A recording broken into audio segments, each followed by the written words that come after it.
तो साथियों नमस्कार। मेरे प्यारे साथियों, जो है आप लोगों को शुभ दीपावली, हैप्पी दीपावली। क्योंकि आज धनतेरस है और जो है आप लोगों को धनतेरस और छोटी दिवाली, धनतेरस कल ही था, आज छोटी दिवाली है, कल 31, कल जो है बड़ी दिवाली। तो धनतेरस यानी कल का दिन और आज छोटी दिवाली और कल जो है बड़ी दिवाली। इन सब की ढेर सारी शुभकामनाएं बहुत बहुत हमारे चैनल की तरफ से, जेपी संस्कृत क्लासेस की तरफ से, जय प्रसाद दुबे नमा संस्कृत चैनल की तरफ से, और हमारा इतना लंबा जो परिवार है, जो इस पे लोग हैं, उन सब की तरफ से ढेर सारी शुभकामनाएं। आप लोगों का दिन जो है खुशियों से भरा रहे और माँ सरस्वती सबके जिह्वा में विराजमान रहे। इन्हीं सब बातों के साथ मैं अब आज एक क्रियाता जुनियम में पहला श्लोक है, वही हम आप लोगों को पढ़ाएंगे। मेरे प्यारे साथियों, क्रियाता जुनियम एक महाकाव्य है।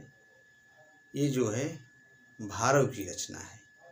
भारवी जो है किराता जुनियम लिखे हैं। 3 महाकाव्य आपके हैं, किसुन, किराता जुनियम है, शिशुपाल वध है, नैषधीश चरित है। इसमें किराता जुनियम ये अक्सर पूछा जाता है, किसुन, हम लोग एक कोड बनाए हैं, किसुन, किराता जुनियम, इससे हो गया शिशुपाल वध। तो जो सर्ग हैं आपकी,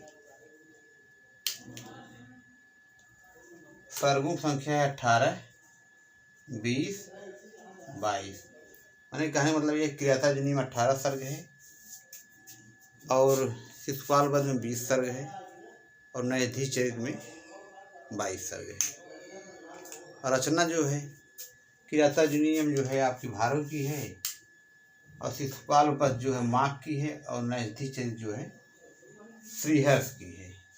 तो इस तरह से ये सीटेट और यूपी टेट, जितने भी टेट हैं, एमपी टेट, झारखंड जो भी हैं, इन सबों में ये क्वेश्चन बनता है, बृहत्त्रयी लघुत्रयी वाला।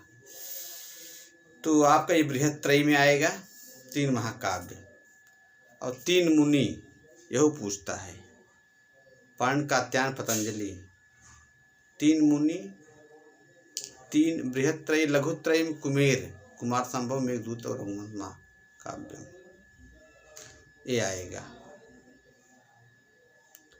तो आपका ये हो गया लघुत्रयी, बृहत्त्रयी।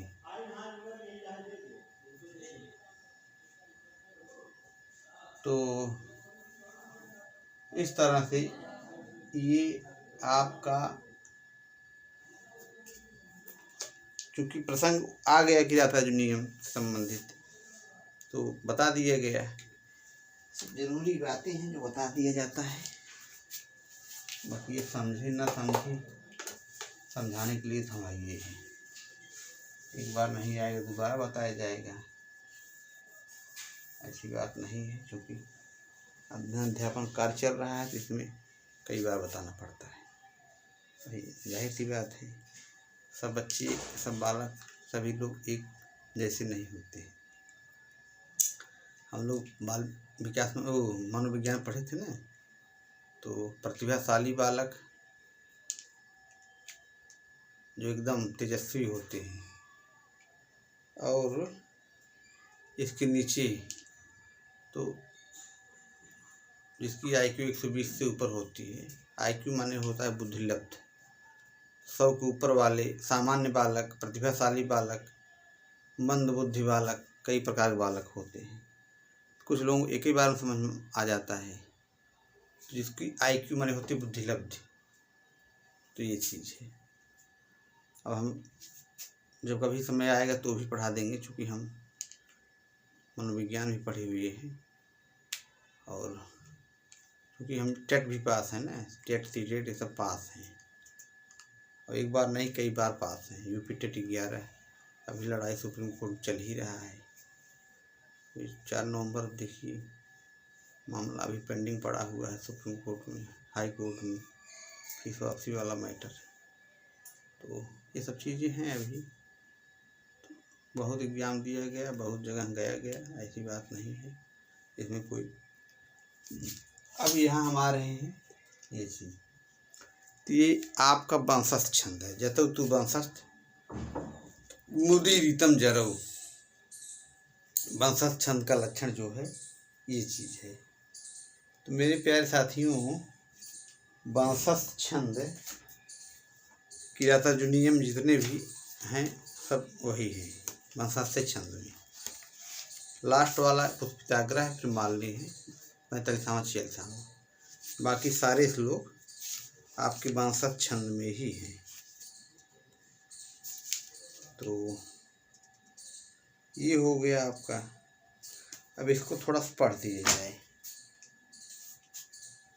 श्रियः कुरूणामधिपस्य पालनीं प्रजासु वृत्तिं यमयुक्त वेदितुं श्रवणलिंगे विदितः समाययौ युधिष्ठिरं द्वैत बने बनेचरः कृतप्रमाणस्य मही मही भुजे जितां सपत्नेन निवेदितः न विव्यथे तस्य मनो न हि प्रियं प्रवक्तुमिच्छन्ति मृषाहितैषिणः।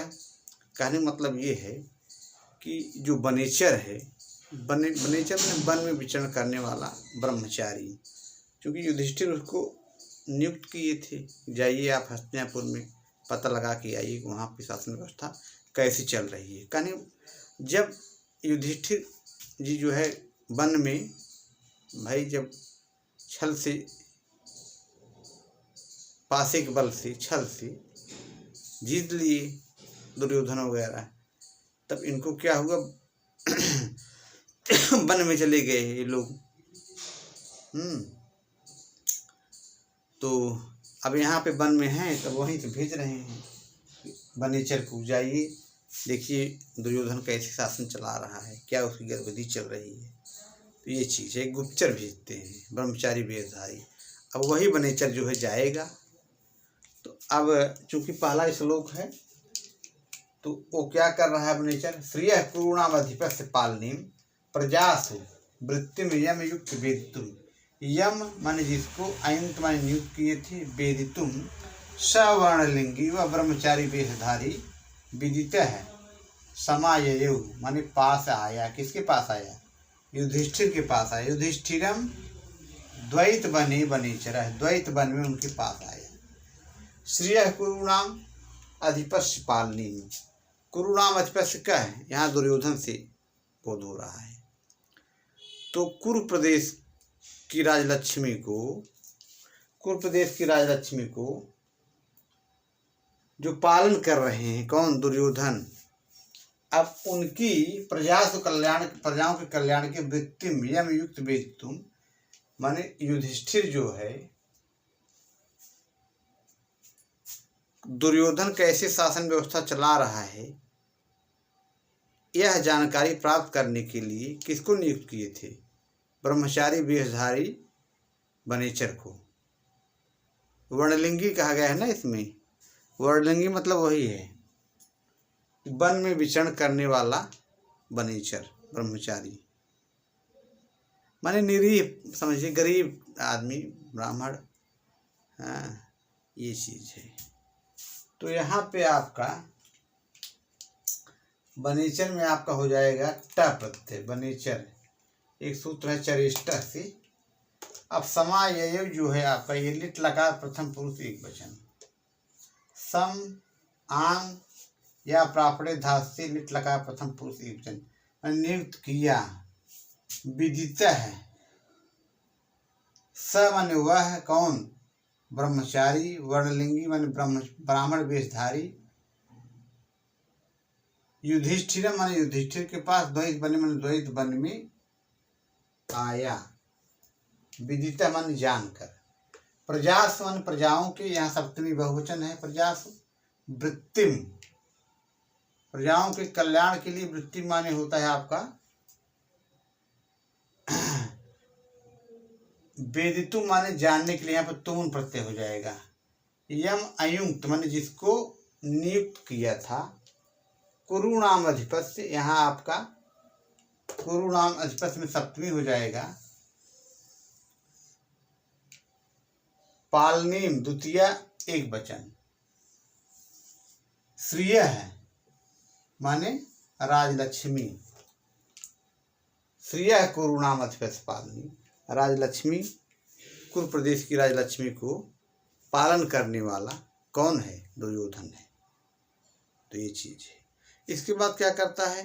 कृत प्रणामश मही मही भुजि जिताम सपत्ने निवेदित न विव्यथे तस् मनो नहीं प्रियम प्रवक्तुम इच्छन्ति मृषाहित। इसके बाद क्या करता है? वो बनीचर प्रणाम करता है। किसको? युधिष्ठिर को। तो ये आगे वाले श्लोक में आएगा। मेरे प्रिय साथियों, इसी साथ में अपनी वाणी को विराम दे रहा हूँ। नमः संस्कृताय आप लोगों का धन्यवाद साथियों। आप हमारे चैनल जेपी संस्कृत क्लासेज बने रहिए। धन्यवाद मित्रों, साथियों नमस्कार।